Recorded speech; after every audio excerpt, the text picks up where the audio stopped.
yang menyebabkan terjadinya tobat sambal. Ya, seperti orang-orang mengungkapkan sekarang, nah, tobat terjadi lagi, tobat karena belum total, dia nggak menyambut cepat. Tunggu dulu, pikir dulu. Ya, sesuatu yang salah itu kalau mau diistighfari, ditobati, rumusnya percepat. Karena semakin banyak Anda berpikir dan menunda, Anda akan bertarung dengan kematian. Kita nggak akan tahu di titik mana ajal tiba. Makanya bahasanya sara'a, bukan sa'a. Quran surah ketiga ayat 133, wasari'u ila maghfiratin mir rabbikum, dan bergegaslah untuk minta ampun taubat kepada Rabbmu. Tapi kalau Jumatan itu pakai sa'a. Sa'a yas'a. Quran surah 62 ayat 9. Ya ayyuhalladzina amanu idza nudiya lis-salati min yaumil jumu'ati fas'au, bukan fasari'u. Tapi di terjemahan sama artinya, bergegaslah, bersegeralah. Apa bedanya? Kalau sa'a yas'a itu artinya bersegera dengan persiapan.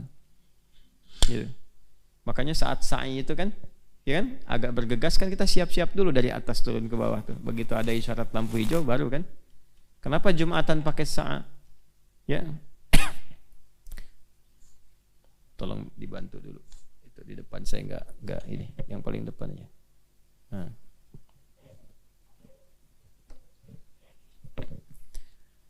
Kenapa Jumatan pakai sa'a? Karena perintah bergegas itu diikat dengan kesiapan. Makanya didetilkan oleh Nabi. Sekalipun ingin cepat-cepat Jumatan, siap-siap dulu. Maka ada sunnahnya, mandi dulu, ya kan?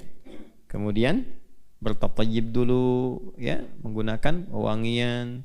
Kemudian bersegera mendapatkan saf pertama gitu. Tapi ada persiapan. Tapi kalau urusan taubat itu nggak usah dipersiapkan.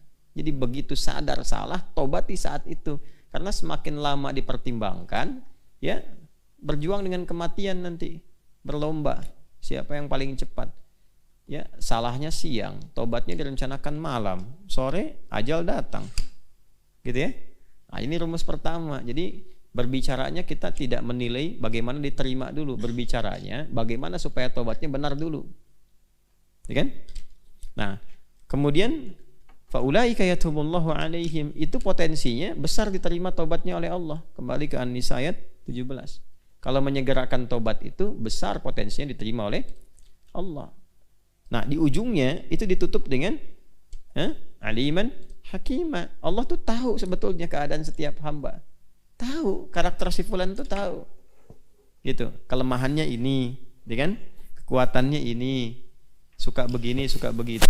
Cuma Allah tuh maha bijak juga. Tahu. Itu Allahu Akbar. Ditutup dengan kalimat hakim, itu bijak. Yang sangat mengerti keadaan hambanya. Ya, karena itu Allah menolong kita, dibantu, segerakan dulu, nanti dikuatkan oleh Allah. Nah, dalam proses itu, dalam proses penguatan, biasanya sesuatu yang sudah menjadi kebiasaan yang kuat tuh nggak mudah langsung ditinggalkan. Akhirnya apa? Oleh Quran didorong untuk terus ditaubati.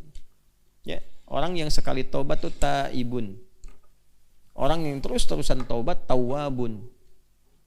Nah, Allah itu sangat mencintai pelaku maksiat yang dia terus-menerus mentaubati perilakunya sampai dia sadar betul dan menaklukkan nafsunya. Jadi kalau misalnya sekali taubat itu belum terasa perubahan, terus taubatin lagi, terus taubatin lagi, sampai betul-betul kita merasakan nikmatnya taubat dan menaklukkan nafsu itu, menaklukkan godaan setan itu, sehingga kita bisa menghindarinya. Dan perjuangan itu sampai meninggal. Jadi kalau seseorang berjuang terus begitu sampai dengan wafatnya, minimal diterima usaha dia untuk taubatnya dan dicintai oleh Allah. Itu yang mahal tuh, dicintai. Itu ada di Quran surah kedua ayat 222 di ujung ayatnya. Ya, innallaha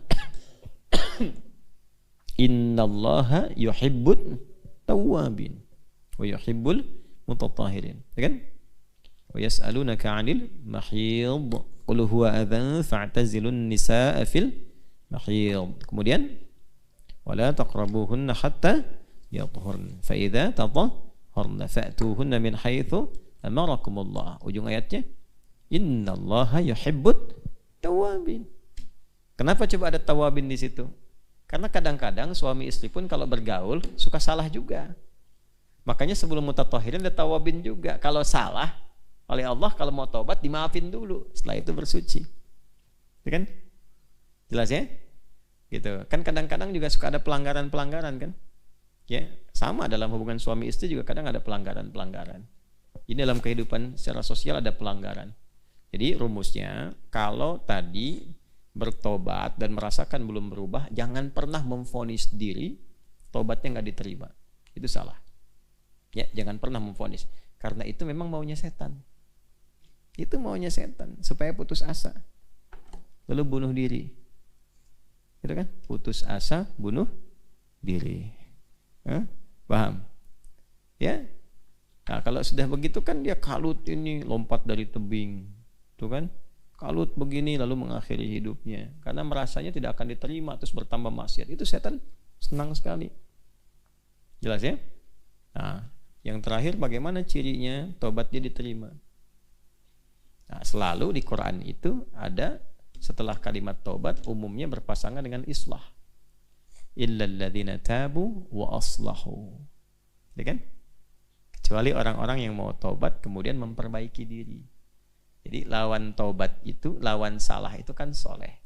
Orang tobat itu kalau mentobati bagian dari tubuh yang berbuat salah, maka fungsinya berubah jadi soleh.